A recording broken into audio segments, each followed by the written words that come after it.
The sand was a predator. On the 12th of November 1942, in the scorched wilderness of North Africa, it had teeth. It ground its way into everything, into gun barrels, into water cans, into the very souls of the men of the Afrika Korps.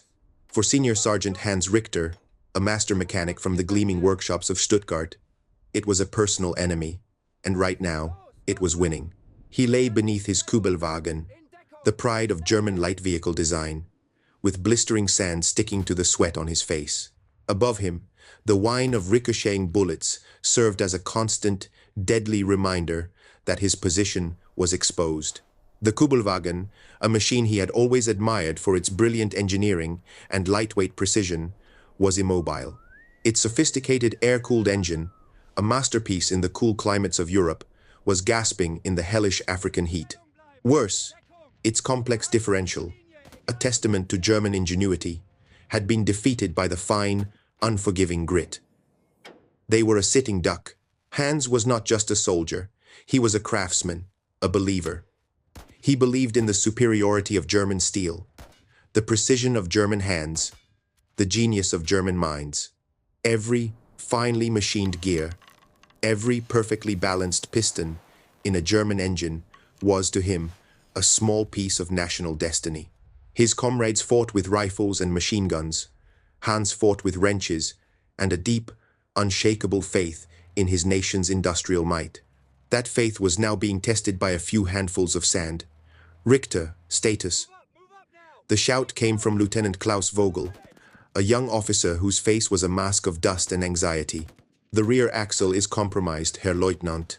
The sand has infiltrated the housing. It will take hours to clear, hours we do not have. Hans yelled back, his voice raw. The staccato burst of an American machine gun answered him, chewing up the sand just meters from their position. They were pinned down, their retreat cut off. The very machine, designed to give them mobility, had become their anchor in a sea of death. It was a bitter, humbling irony. Then, through the haze of heat and gunfire, Lieutenant Vogel spotted it. About 50 yards away, nestled awkwardly in a shallow crater, sat an American jeep. It was abandoned, likely from an earlier skirmish, looking absurdly small and unimpressive, a metal box on wheels. It had none of the Kübelwagen's purposeful, angular lines. It looked, to German eyes, like a toy. Desperation makes men do strange things. It erodes pride and shatters protocol. Vogel, seeing the last of their operational vehicles smoldering in the distance, made a decision born of pure necessity. Richter, he bellowed, pointing with a trembling hand. Forget our machine. Get to the American tin can. See if that piece of junk will move. For Hans, the order felt like a physical blow. It was more than a command. It was an insult. Abandon a marvel of German engineering for that? A mass-produced American utility vehicle? He had heard the jokes from the Panzer crews. They called the Jeep a disposable hero, a crude tool for an army of amateurs. To even touch it felt like a betrayal of his craft, of his entire belief system. But an order was an order. The bullets whining past his head were a powerful persuader. Keeping low, scrambling from one bit of scant cover to the next, Hans made his way to the abandoned Jeep. He half expected it to be a wreck, riddled with holes. But it appeared largely intact. The tires were inflated. The windshield was cracked, but still in place. As he reached it, he ran a hand over the hood, feeling the roughly stamped metal. It felt coarse, utilitarian, utterly devoid of the finesse he associated with a well-made machine. He felt a surge of contempt. This was the best the industrial giant of America could produce? He slid into the driver's seat. The controls were starkly simple. He turned the key. Nothing. Of course, he was a mechanic, after all. The real test lay under the hood. He popped the latch and lifted the thin metal plate, preparing himself for the chaos he expected to find a tangled mess of wires and hoses. A plumber's nightmare cobbled together by factory workers who cared nothing for elegance. But what he saw stopped him cold. There was no chaos. Instead, there was space, order, logic. The engine, A simple inline four sat plainly in the center, every component seemingly placed for maximum accessibility. The spark plugs were right on top, easy to reach. The distributor was mounted high, away from water and dirt. The carburetor was a simple, robust-looking unit, a world away from the delicate, temperamental instruments he was used to nursing. It was all so straightforward. His trained eyes scanned the engine bay, and then he saw it. A small detail, almost insignificant, yet it struck him with the force of a revelation. A single wire, leading from the ignition coil, was not the standard black or gray he was accustomed to. It was bright blue. He followed it with his eyes and saw another wire, a green one, leading to the oil pressure gauge. Then a yellow one, a red one. They were color-coded.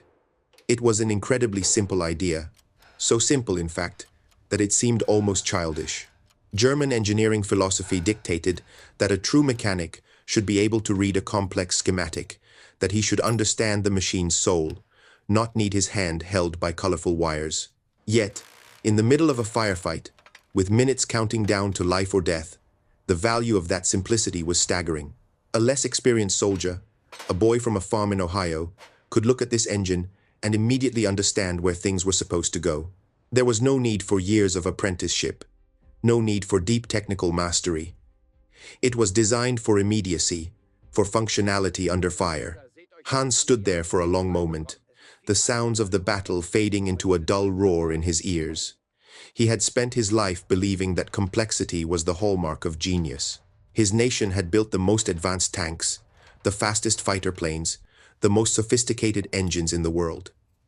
They were all masterpieces of intricate design, and they were all, at times, nightmares to maintain on a battlefield 1,000 miles from home. This American machine was different. It wasn't built to be admired in a Berlin motor show.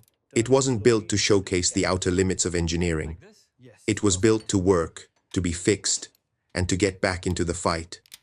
It was built to be understood by anyone, anywhere. A cold sliver of doubt, the first he had ever truly felt, pierced through the armor of his professional pride. He looked back at the crippled Kugelwagen, a beautiful, complex failure half buried in the sand. Then he looked at the simple, logical engine in front of him. For the first time, a dangerous question began to form in his mind. Was this glaring simplicity a sign of American ignorance? Or was it a sign of a terrifying, pragmatic genius he had never even considered? Somehow, it worked. A few minutes of bypassing a frayed wire, a simple task, thanks to the color coding, and the Jeep's Go Devil engine coughed to life with a gruff, unrefined roar. It was not the smooth, high-strung hum of a German motor. It was the sound of a machine that had a job to do and wasn't concerned with pleasantries. Under the cover of suppressing fire, Hans drove the captured vehicle, bouncing violently over the rough terrain, and ferried Lieutenant Vogel and 2 other soldiers back to the German lines. They had escaped. They owed their lives to the American tin can. This was a deeply unsettling fact, a piece of cognitive dissonance that Hans couldn't simply file away. An object of his contempt had become his savior. Back at the relative safety of the field workshop, the Jeep was no longer an emergency measure. It was an intelligence asset, an artifact to be studied. Hans and his team of mechanics men, who could rebuild a Panzer engine, blindfolded, gathered around it like surgeons, examining a strange new life form. The initial shock of its battlefield utility had worn off, replaced once again by the familiar comfort of professional arrogance. Now, away from the immediate threat of death, they could conduct a proper, critical autopsy. "Look at these welds," scoffed a young corporal named Ernst, pointing at a seam on the chassis. "A first-year apprentice would be ashamed of such work.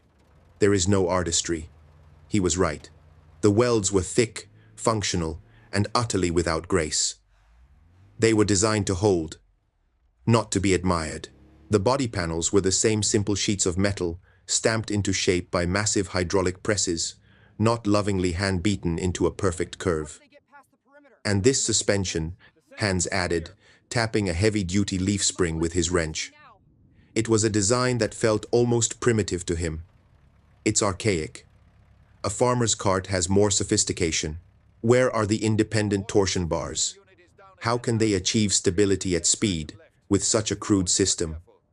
The men chuckled. It felt good to be back on solid ground, reaffirming their shared beliefs. They were artisans of mechanics, and this was the work of laborers. They poked and prodded, their initial contempt turning into a kind of morbid fascination. They saw a machine stripped of all vanity, all pretense. Every single part seemed to have been designed with three questions in mind. Is it cheap to make? Is it strong enough to survive abuse? And can it be replaced quickly? The answer to, is it a masterpiece of engineering, was clearly not a priority. But as the dissection continued, a new, quieter mood began to settle over the workshop. The jokes became less frequent. The confident smirks were replaced by frowns of concentration. They discovered that the bolts used on the wheels were the exact same size as the bolts holding the seats in place. The oil filter canister was secured with the same type of clamp used on the air intake hose. Slowly, methodically, they were uncovering a design philosophy so alien to their own that it was, in its own way, revolutionary. It was the principle of extreme standardization.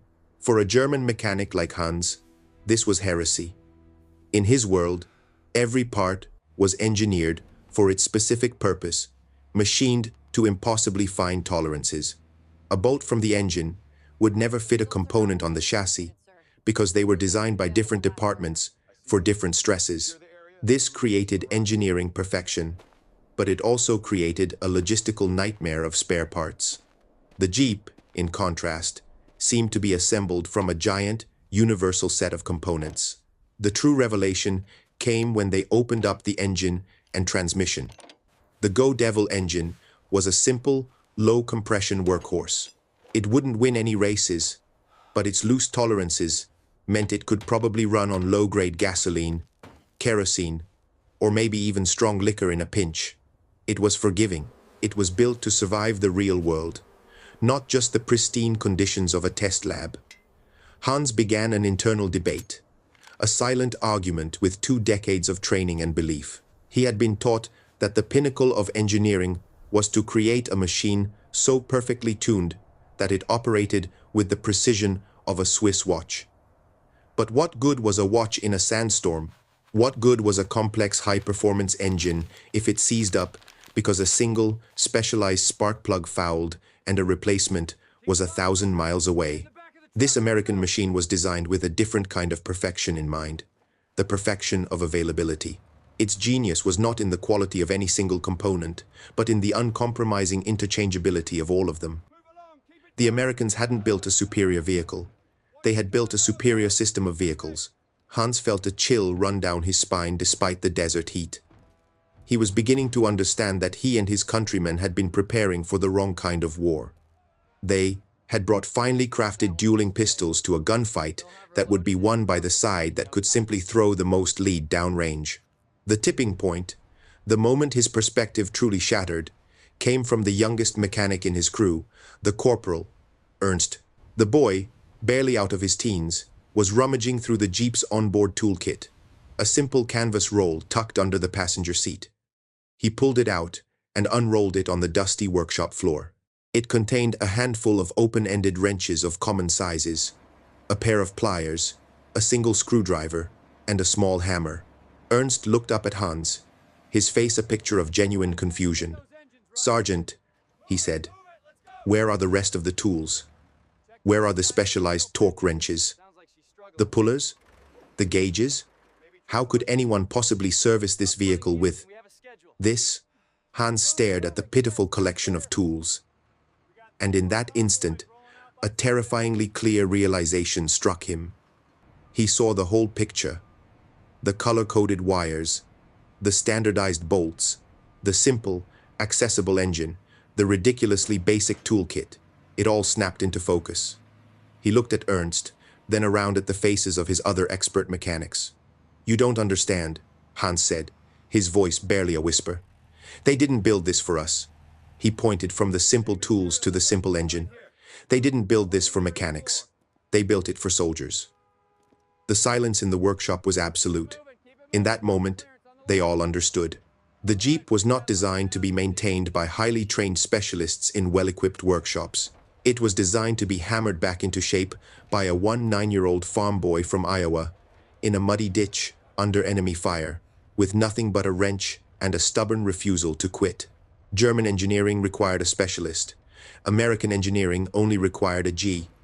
And America had millions of them. The mechanic's whispers did not stay confined to the greasy canvas walls of the workshop. News of the captured Jeep and Sergeant Richter's startling analysis of it traveled up the chain of command, carried on waves of rumor and professional curiosity. For Lieutenant Vogel, the young officer whose life had been saved by the American vehicle, it was a matter of practical importance. But for his superiors, it was a challenge to their very doctrine. An official, undeniable test was ordered. This would not be a desperate scramble for survival.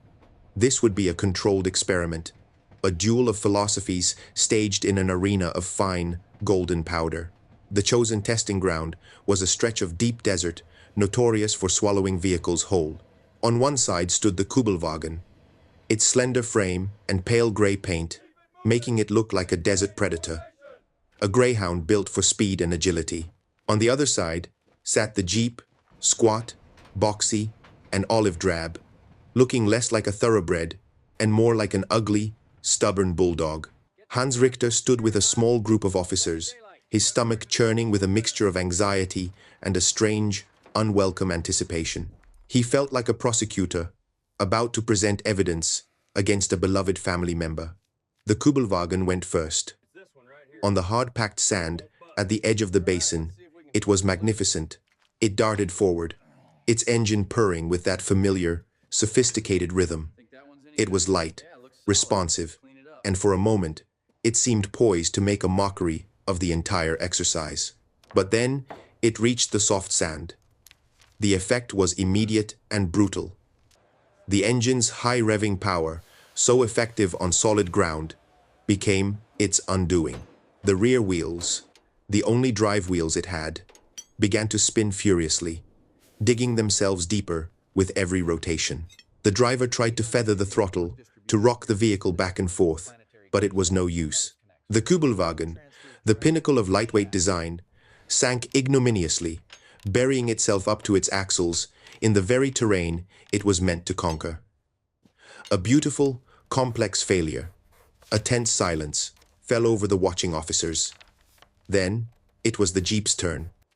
Hans climbed behind the wheel, the simple, unadorned metal, feeling cold and foreign. He drove it onto the hard sand, the ride jarring and crude compared to the Kübelwagen's smoother suspension. He felt a pang of loyalty, a wish for this ugly machine to fail. But then he steered it toward the soft dunes. As the front wheels began to bite into the loose sand, he felt the vehicle start to bog down. This was it. But he knew what to do. He reached down and pulled a simple, sturdy lever next to the gear shift. There was a solid, mechanical clunk from beneath the floorboards, a sound of heavy gears engaging with absolute authority. Instantly, he felt the vehicle transform. Power surged to the front wheels. The Jeep didn't glide or dance over the sand like the Kübelwagen had attempted to. It attacked it. It clawed its way forward, the engine groaning with raw, brute force, the wheels churning and spitting sand behind it. It wasn't elegant. It wasn't refined. It was a blunt instrument, a brute force solution to a complex problem. And it was unstoppable. He drove it in a wide, arrogant circle around the stranded Kübelwagen before returning to the starting point, the engine idling with a low, steady rumble. The demonstration was over. The verdict was undeniable.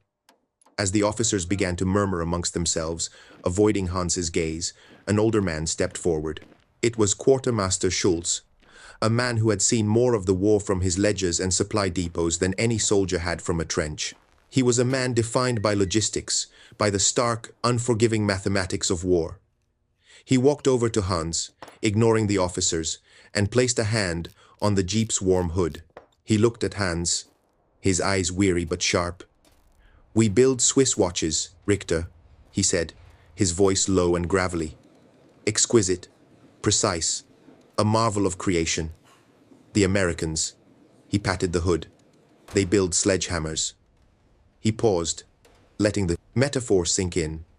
A watch is a beautiful thing, but when you throw it in a sandstorm, it fills with grit and becomes a useless piece of metal. A sledgehammer. Well, a sledgehammer is always a sledgehammer. It will still do the job. He sighed, a sound heavy with the weight of countless unfilled requisitions for spare parts. We are fighting a storm, Sergeant, and we have brought all the wrong tools. The quartermaster's words hung in the air, a perfect and damning summary of everything Hans had come to realize. This was the core of it. German industry, in its quest for perfection, had built machines for a war that didn't exist, a war of clean workshops, expert technicians, and plentiful parts. The Americans had built machines for the war that did exist, a war of mud, sand, and desperate improvisation. Later that day, Hans was summoned to give his formal report to Lieutenant Vogel and his commanding captain. He stood at attention, detailing his findings with objective technical precision. The effectiveness of the four-wheel drive system, the superiority of the torque at low RPMs, the sheer resilience of the simple design. He laid out the facts as clearly as he had laid out the tools on his workshop bench. He expected a barrage of questions, arguments, perhaps even accusations. Instead, he was met with a chilling, absolute silence. Lieutenant Vogel stood rigid, his face an unreadable mask. The captain simply stared at a point on the tent wall, just over Hans's shoulder. There was no debate. There were no follow-up questions. When Hans finished, the captain cleared his throat. "Very well, Sergeant," he said, his tone flat and dismissive. "That will be all." Hans was dismissed. As he walked out of the command tent into the blinding sunlight, a cold dread settled deep in his gut. The silence was not the silence of agreement or understanding. It was the silence of denial. It was the sound of an inconvenient truth being buried. He had presented them with a simple engineering problem and its obvious solution. But he now understood that he had stumbled into something far more dangerous. He had exposed a flaw, not in a machine, but in an ideology, the ideology of innate German superiority. And he realized with a sudden, sickening clarity that in a war built on such a myth, telling the truth could be the most profound act of treason. For months, the war in North Africa had been a slow, grinding retreat. Supplies dwindled. The finely tuned German war machine, so brilliant in its blitzkrieg across Europe, was starving. It was thirsty. It ran on fumes and stubborn pride. For Hans Richter, the war became a desperate series of mechanical improvisations. He cannibalized parts from wrecked vehicles, machined new gaskets out of old leather belts, and spent his nights trying to keep his beloved complex machines running for one more day. The Jeep, which they had kept and begrudgingly used for reconnaissance, was ironically the most reliable vehicle in their fleet. It asked for nothing but fuel and ran on. A constant, galling reminder of the brutal truth he had uncovered. Then, in May of 1943, the front didn't just bend, it shattered. The end came not with a climactic, heroic battle, but with a quiet, exhausted whimper. The order came down the line: surrender. The word itself felt alien, impossible. Wehrmacht soldiers, men who had been told they were the inheritors of a 1,000-year destiny, were to lay down their arms. The moment of surrender was surreal. Hans stood with his unit on a dusty plain near Tunis, the sun beating down on his bare head. He methodically disassembled his rifle, oiled the parts, wrapped them in a rag, and laid them on the ground, an act of ingrained discipline, even in the face of total collapse. Around him, thousands of other German soldiers were doing the same. There was no defiance, only a profound, hollowed-out silence. The great Afrika Corps, the legend of the Desert Fox, was over. It had been bled dry, outsupplied, and ultimately overwhelmed. For Hans, it was more than a military defeat. It was the bankruptcy of an entire philosophy. The Swiss watch had finally, irrevocably, stopped ticking. He was now a prisoner of war. The term felt like a poorly fitted uniform. He was no longer Sergeant Richter, master mechanic. He was a number, a name on a list, a piece of human cargo to be processed and shipped away. The journey to the coast was a blur of dust and humiliation, packed into the back of American trucks that, he noted with a mechanic's bitter eye, seemed to have no trouble with the terrain. The first true shock, the one that began to recalibrate his understanding of the world, came at the port of Oran. He and thousands of other POWs were marched onto the docks, a vast, sprawling city of cranes and cargo. And there, he saw the ships. It was not a fleet. A fleet is a finite collection, something that can be counted. This was different. This was a horizon, lined up in the harbor and stretching out into the Mediterranean as far as the eye could see, was an endless, unbelievable armada of cargo vessels. They were all identical, ugly, and magnificent. They were slab-sided, with a single smokestack and a purely functional superstructure. There was no grace to their lines, no elegance in their design. They were the color of rust and purpose. An American guard, a boy with a friendly, open face, noticed Hans staring. "Liberty ships," the boy said, chewing on a piece of gum. "We build them in less than a week now. Got thousands of them." Hans didn't reply. He couldn't. His mind was struggling to process the scale of it. Less than a week? Germany poured its soul into building a single, perfect U-boat over the course of a year. The Americans were stamping out these massive ocean-going vessels like cookies from a cutter. He finally understood. He had been focused on the quality of a single Jeep, arguing over the merits of its engine and suspension. He had been examining a single grain of sand while completely failing to see the desert. Germany had lost the war not on the battlefields of Tunisia, but in the shipyards of Baltimore and the factories of Detroit. They hadn't been defeated by soldiers. They had been buried by an avalanche of sheer stuff. The voyage across the Atlantic was a long, monotonous lesson in this new reality. Day after day, their convoy steamed westward, surrounded on all sides by the identical gray shapes of other Liberty ships. It was an industrial conveyor belt, stretching across an ocean. The vastness of it was terrifying. It spoke of a power so immense, so casually deployed, that it defied all the European concepts of warfare he had ever known. They landed at Newport News, Virginia. As Hans shuffled down the gangplank onto American soil, the second shock hit him, even harder than the first. The port was a symphony of organized chaos. Locomotives hissed on railway sidings, their flat cars laden with Sherman tanks. Towering cranes swung crates the size of small houses from the holds of ships onto waiting trucks. And everywhere, absolutely everywhere, were jeeps. He saw hundreds of them, thousands. They were parked in vast, orderly rows that covered acres of asphalt. They were being driven off the ramps of landing craft, fresh from the factory. They were being hoisted by cranes, 4 at a time in massive slings, and dropped onto the decks of Europe-bound vessels. He watched, mesmerized, as one of these slings was lowered onto the dock. Dock workers swarmed it, unhooking the vehicles. Young American soldiers, looking impossibly fresh-faced and well-fed, hopped into the driver's seats. There was no meticulous, white-gloved inspection. There was no careful checklist of pre-operation procedures that would have been mandatory for any piece of German equipment. A soldier would check the fuel, turn the key, and if the engine started, he would grin and drive it off into the staging area. One Jeep, fresh out of the sling, sputtered and died. The young driver tried the ignition again. Nothing.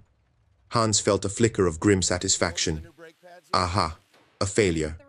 But there was no panic, no summons for a team of expert mechanics. The driver simply shrugged, hopped out, and waved over a sergeant. The sergeant pointed to another row of jeeps. "Just grab another one, kid," he yelled over the din. The soldier nodded, ran over to the next one in line, and drove away. The faulty jeep was simply pushed to the side by a few men, a minor inconvenience, a disposable unit already slated for repair or salvage. Hans stood frozen on the dock, the line of POWs moving slowly past him. It was that single, casual act, "just grab another one," that broke something inside him. In Germany, a vehicle was a precious asset. to be husbanded and repaired and preserved at all costs. Here, it was a consumable. It was ammunition. It was a tool to be used. And if it broke, you simply reached for another. The scale, the speed, the sheer, profligate abundance of it all was a physical blow. He finally understood the look in the quartermaster's eyes back in the desert. This wasn't a war of courage or even tactics. It was a war of mathematics, and his side had been catastrophically outnumbered from the very beginning. The journey from the Virginia coast to the heart of Texas was another lesson in scale. For days, the train rumbled west, a metal serpent slithering through a landscape of impossible size. Hans stared through the barred window, watching a nation unfold. He saw sprawling factories with smokestacks that clawed at the sky, endless fields of corn that stretched to the horizon, and small towns where every home seemed to have a car parked in the driveway. This was not a country. It was a continent disguised as a country. The sheer, casual immensity of it all began to crush what little was left of his European arrogance. He ended up at Camp Hearn, a sprawling, hastily constructed city of wooden barracks, baking under the relentless Texas sun. The air was thick with dust and the smell of pine lumber. Here, the war was a distant rumor. Life settled into a routine of roll calls, bland meals, and crushing monotony. But Hans Richter was a master mechanic, a valuable skill, even for a prisoner.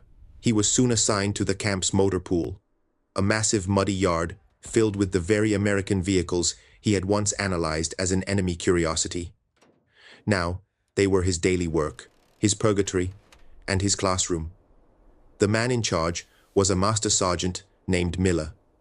He was a slab of a man, with hands the size of dinner plates and a face that looked like it had been carved from oak. He wasn't military by nature. He was from Detroit, an ex-foreman from the Ford River Rouge plant, and he carried the confident, no-nonsense air of a man who understands how the world is truly put together, with bolts, welds, and sweat. On Hans's first day, Miller sized him up, chewing on an unlit cigar. "They tell me you're a kraut mechanic," Miller grunted, his voice a low rumble. "A good one." Hans stood stiffly. "I was a senior sergeant in the Wehrmacht, yes." Miller chuckled, a sound like gravel turning in a cement mixer. "I don't care if you were the Kaiser's personal chauffeur, Richter. Out here, you're just a grease monkey, same as me. All I care about is if you know the difference between a box wrench and your backside. Can you fix things?" "I can," Hans replied, his voice tight. "Good," Miller said, pointing to a 2.5-ton GMC truck with its hood open. "That deuce and a half needs a new fuel pump. Get to it." Hans approached the truck, his German training kicking in.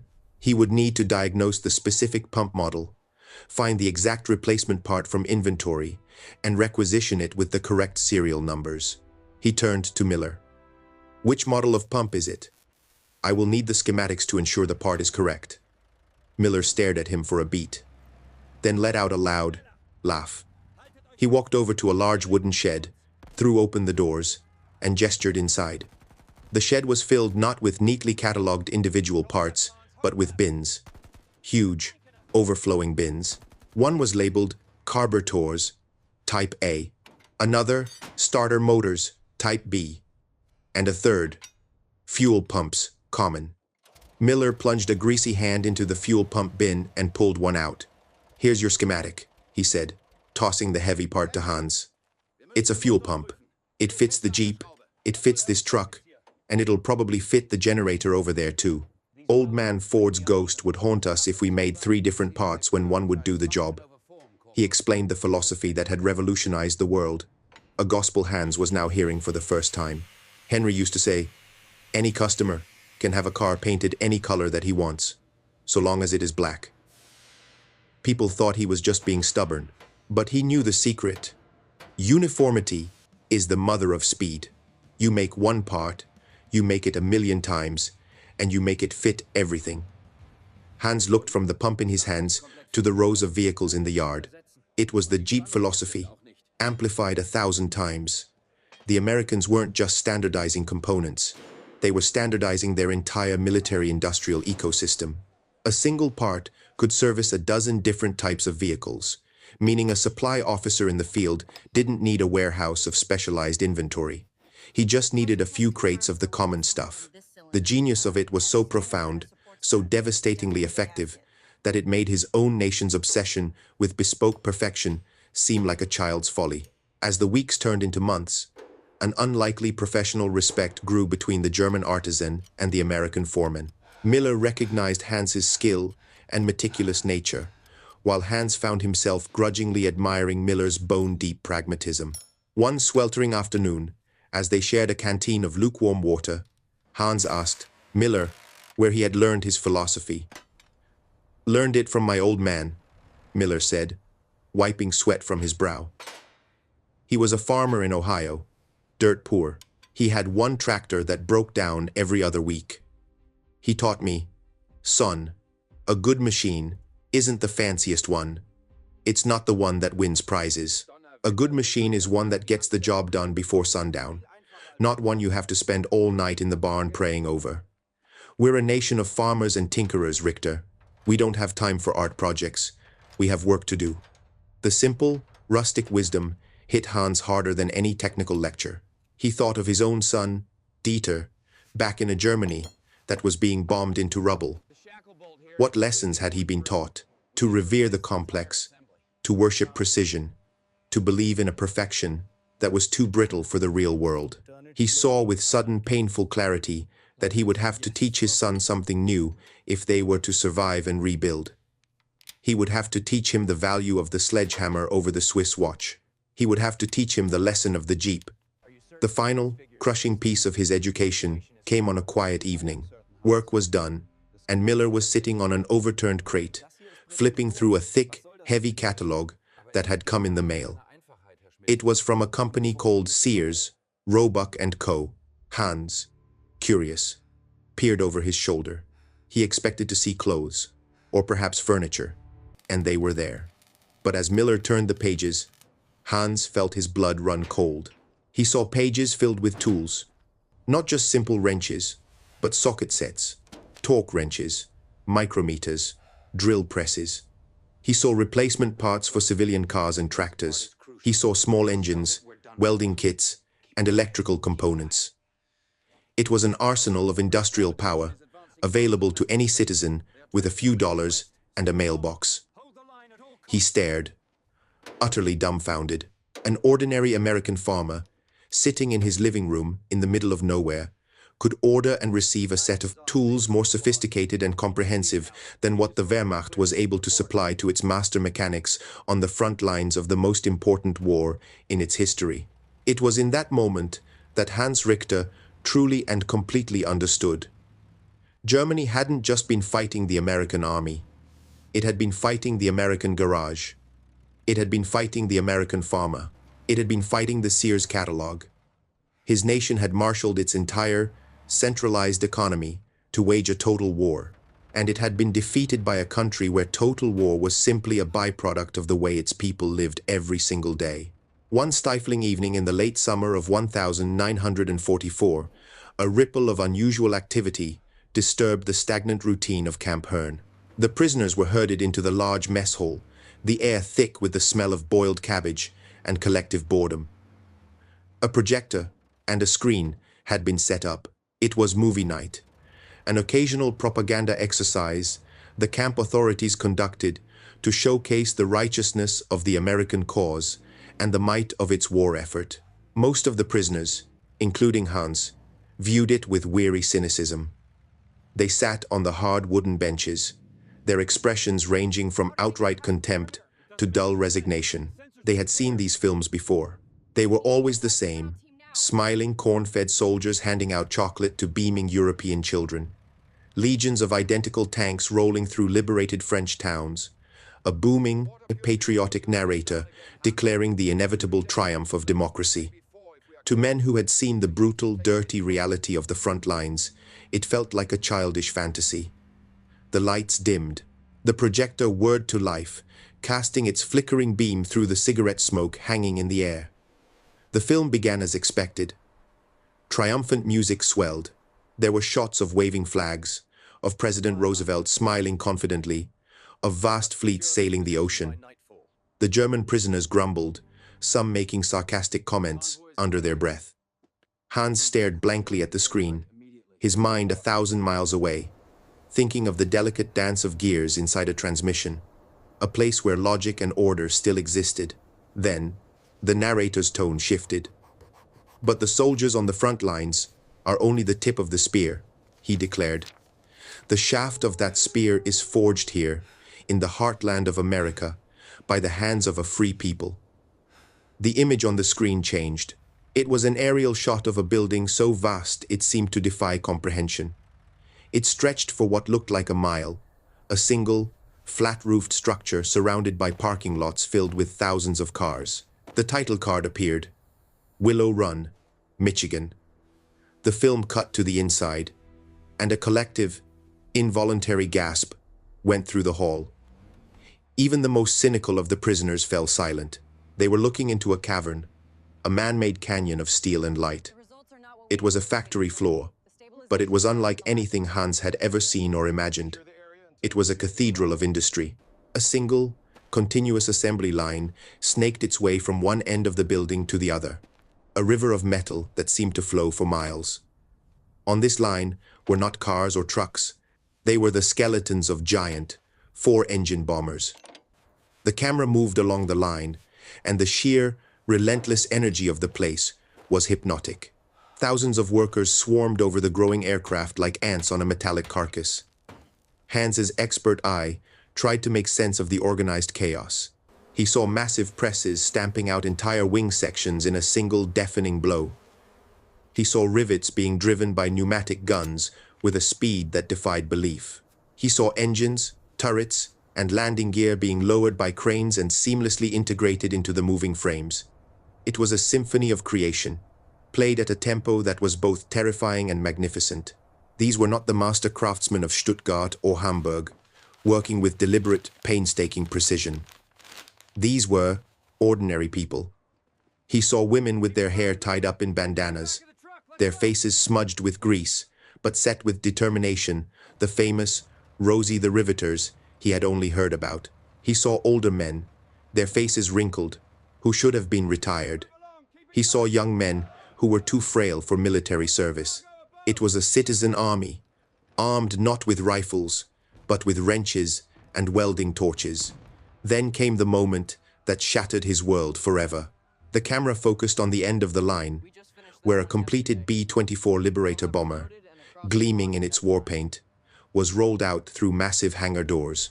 The narrator's voice returned, filled with a pride that was not boastful, but simply stated a fact of nature, like a farmer announcing the sunrise. "Here at Mr. Ford's Willow Run plant, the men and women of the home front have achieved a miracle of production," the voice declared. "Every 63 minutes, around the clock, 7 days a week, a new, battle-ready Liberator bomber rolls off this line. 63 minutes. The number didn't compute. Hans's mind, the mind of a mechanic who understood the thousands of man-hours required to build such a complex machine, rejected it as impossible propaganda. It had to be a lie. He started doing the frantic math in his head. 63 minutes. That was nearly 1 per hour. 24 a day. Over 600 a month. From one factory. He thought of the German factories he knew. The great Messerschmitt and Junkers plants, the pride of the Reich, were paragons of efficiency. On their very best month, with the entire nation straining under Albert Speer's production mandates, they might produce 100 heavy bombers combined. This one American factory, run by women and old men, was outproducing Germany's entire heavy bomber industry by a factor of 6. It was in this instant that the full, crushing weight of his country's defeat settled upon him, not as a military outcome, but as an inescapable, mathematical conclusion. All the bravery of their soldiers, all the genius of their engineers, all the tactical brilliance of their generals, it was all meaningless. It was a rounding error in the face of this. They had brought a beautifully crafted dagger to a fight against a machine that mass-produced battle axes. As his mind reeled from the industrial revelation, the camera on the screen panned across a group of engineers in white shirts, holding clipboards and overseeing the final stages of the line. And Hans saw him. It was a ghost from another life. A bit older, a bit thinner, wearing American-style glasses. But the face was unmistakable. It was Gunther, a brilliant, restless junior engineer he had worked with at the Opel plant before the war. Gunther had always been impatient with the rigid hierarchies, always complaining that his ideas were stifled by the old masters. He had talked of going to America, where they don't care about your pedigree, only about how fast you can build a better mousetrap. One day in 1938, he was simply gone. Seeing him there, in the heart of the enemy's industrial machine, a confident and essential part of the miracle that was crushing his homeland, was the final, most personal blow.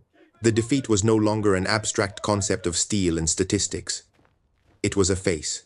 It was the face of the talent, the ambition, and the future that Germany had squandered, a future that had been embraced by its enemy. The newsreel ended. The triumphant music faded. The lights in the mess hall flickered back on, revealing a room of 1,000 stunned, silent men. The usual post-film grumbling was absent. There was only the sound of a few men coughing, the scrape of a bench. They had all seen it. They all, in their own way, understood. Hans Richter sat perfectly still, staring at the blank white screen. The smug superiority, the professional pride, the nationalistic fervor, it had all been burned away by the projector's harsh light. All that was left was the cold, clean ash of truth. He finally whispered the words to himself, the credo that had been forming in his soul ever since he first laid eyes on a color-coded wire in the middle of the desert. We were wrong, he breathed. We confused peacetime quality with wartime effectiveness. The war had been lost years ago. They were just now seeing the newsreel. In early 1946, the train carrying Hans Richter home was the mirror opposite of the one that had carried him into the heart of Texas. The American train had been a symbol of power and purpose, thundering through a land of plenty. This train was a ghost, a rattling collection of worn-out carriages limping through a corpse of a country. For 2 days, he stared out the window at Germany, and what he saw was a landscape of apocalyptic ruin. Cities that had once been jewels of Gothic architecture were now jagged skeletons, their cathedral spires clawing at a grey, indifferent sky. Factories that had been the pride of the Reich were twisted tangles of scorched metal, their roofs open to the rain. But it was the faces of his countrymen that struck him the deepest. They were gaunt, grey, and haunted, their eyes filled with a weariness that went beyond mere physical exhaustion. The arrogant, confident nation he had left behind was gone. In its place was a wasteland populated by ghosts. He returned to his neighborhood in Stuttgart to find his apartment block was a pile of rubble. His wife and son, he learned from a neighbor, had fled to the countryside months earlier and were safe. A small, desperate mercy in an ocean of loss. But his workshop, the place where he had practiced his craft and worshipped at the altar of German engineering, was gone forever. Everything he had been, everything he had believed in, was buried under tons of broken concrete and twisted rebar. He was a stranger in the ruins of his own life. In the first few weeks, survival was the only ideology. He worked for food, clearing rubble with his bare hands, his mechanic's fingers growing calloused and raw. He saw the grim reality of the quartermaster's sandstorm metaphor everywhere he looked. The magnificent, complex machines of the German war effort, the Tiger tanks, the intricate artillery pieces, lay rusting and useless, impossible to repair without the vast industrial infrastructure that no longer existed. What moved through the ruined streets? What carried the food, the medicine, the engineers, the hope? It was the jeeps, the ugly, stubborn, unkillable American jeeps. They were everywhere, bouncing over broken roads, their simple engines chugging away with the same reliable indifference they had shown in the desert.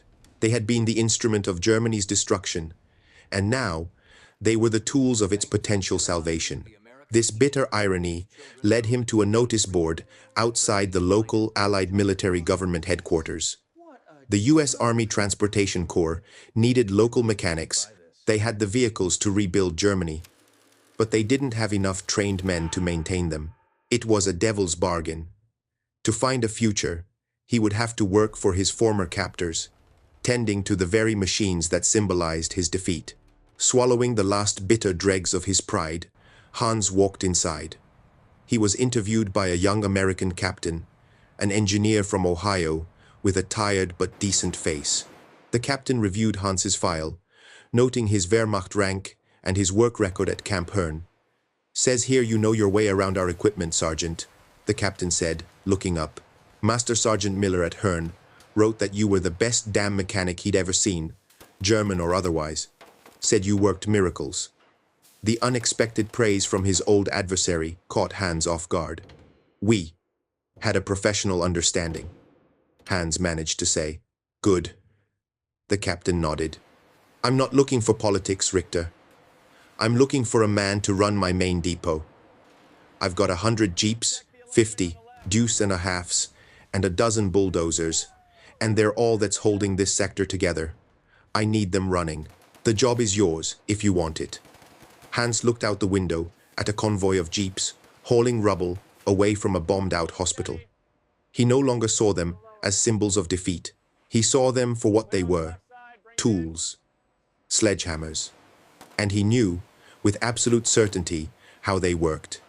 He had learned the lesson in the harshest classroom in the world. "I will take the job," he said. The depot Hans inherited was organized chaos. But it was a chaos he now understood. He didn't try to impose the rigid, hyper-organized structure of a German workshop. Instead, he embraced the American system he had learned from Miller. He established bins for common, interchangeable parts. He set up repair stations designed for speed and efficiency, not for painstaking perfection. He began to train a new generation of German mechanics, not proud craftsmen, but hungry, desperate teenagers who had grown up thinking a wrench was more valuable than a textbook. They looked at him with a mixture of awe and suspicion. He was a veteran, a master, yet the things he taught them were heresy to the old German way. "Forget what your fathers taught you about making every piece perfect," he would tell them, holding up a simple, mass-produced water pump. "Perfection takes time we do not have. People are starving. Roads need to be cleared. Good enough, and running today is better than perfect, and sitting in the workshop tomorrow." He took a piece of scrap metal and painted a sign, which he hung over the main workbench. It became the guiding principle of their new world. It read, "Perfection ist der Feind des Guten." Perfection is the enemy of the good. He taught them how to diagnose problems quickly. He showed them the simple genius of color-coded wires. He made them learn the part numbers for the common components until they could recite them in their sleep. He was blending the two philosophies, the meticulous attention to detail of a German craftsman, with the ruthless, pragmatic focus on results he had learned from the Americans. He was forging a new way of thinking from the wreckage of the old. One afternoon, his best apprentice, a quiet, intense boy named Karl, who had a brilliant mind for mechanics, approached him. "Herr Richter," he began, wiping grease from his hands. "My uncle was a mechanic at the Daimler-Benz factory before the war. He told me that our German way was the best, that our machines were works of art. But everything you teach us, it is the opposite. It is so simple, so practical. Where did you learn this?" Hans stopped what he was doing and looked at the boy. He didn't launch into a long story about the desert, or the Liberty ships, or the newsreel that had shattered his soul. Instead, he simply smiled, a sad, knowing smile. He walked over to the corner of the workshop where his own personal Jeep was parked, the first one he had been assigned. It was old, dented, and scarred, but it started every single morning. He placed his hand gently on its olive-drab hood, the rough, stamped metal, now feeling as familiar and honest as a trusted old friend. "The enemy," Hans said softly, "was a very good teacher. The years after the war were a blur of hard work and slow, incremental progress. Under Hans Richter's guidance, the Allied Motor Depot became a legendary hub of efficiency, a place where the impossible was made routine. He and his team of young German mechanics kept the lifeblood of the reconstruction effort flowing. They kept the bulldozers clearing rubble, the trucks delivering food, and the generators powering makeshift hospitals. They did it with a hybrid philosophy born of defeat. The precision of a German mind, married to the pragmatism of an American assembly line. Hans's son, Dieter, eventually joined him in the workshop. Hans did not teach his son to worship the flawless perfection of a complex machine. Instead, he handed him a wrench and the keys to an old Jeep. "Your first lesson," he told the boy, "is to take this entire vehicle apart, down to the last bolt, and then put it all back together so it runs." When Dieter complained about the simplicity of the engine compared to the magnificent German motors he had read about, Hans simply smiled. "A machine's true genius, my son, is not in its complexity. It is in its refusal to fail the man who depends on it."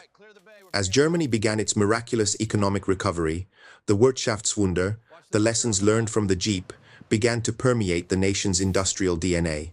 The old guard of engineers, who clung to the pre-war ideology of bespoke perfection, found themselves sidelined. A new generation, which included young men like Hans's apprentice, Karl, rose to prominence. Karl went on to take a job at a small but ambitious car company in Wolfsburg. They had an idea for a people's car, a vehicle that was simple, reliable, affordable, and easy for the common man to repair. The Volkswagen Beetle became the global icon of this new German philosophy, a philosophy that owed an unacknowledged debt to a humble, olive-drab American vehicle that had taught them the brutal, liberating lesson of simplicity. Decades later, long after the rubble had been cleared, and Germany was once again an industrial titan, the stories began to be told. At reunions of the Afrika Korps veterans, old men with thinning hair and faded memories would gather and speak of the Desert War. They talked of Rommel's genius, of the bravery of their comrades, of the brutal heat and the constant thirst. But when the conversations grew quiet and honest, they would inevitably turn to the machines, and they would all agree.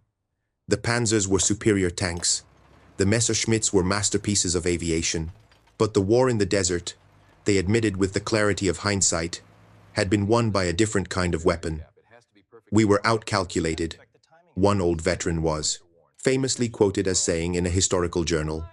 "The Americans didn't beat us with tactics or better soldiers. They beat us with simple mathematics. For every perfect machine we fielded, they fielded 20 adequate ones.